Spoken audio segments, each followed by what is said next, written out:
Simbahang Katoliko sa Subo mipahigayon og Eucharistic Vigil sugod sa alas 10 gabi alang sa kaayohan sa gihambing sakit ni Pope Francis. Anang report ni Mark Reggie Abella. Human gipahibaw ang pagkalanding ni Pope Francis sa ospital tungod sa double pneumonia, nagalang-laing mga archdiocese ug diocese sa nasod mihalad og mga pag-ampo alang sa daling kaayuhan sa Santo Papa. Subay niini, gipahigayon ng overnight Eucharistic Vigil ang tulo ka seminaryo sa Archdiocese of Cebu.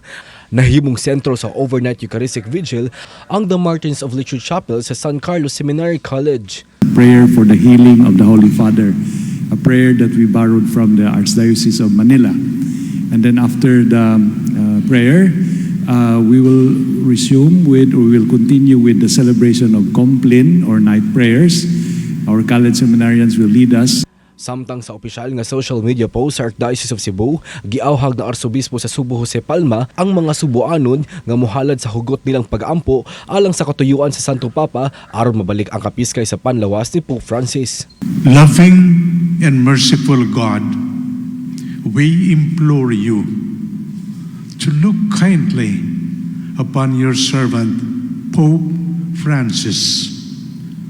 Touch him with your compassion and consolation.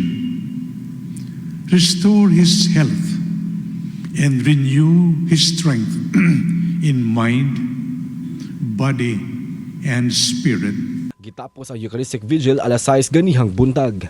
Kauban si Clans Gabutin, Mark Reggie Abella. Balitang Bisdak.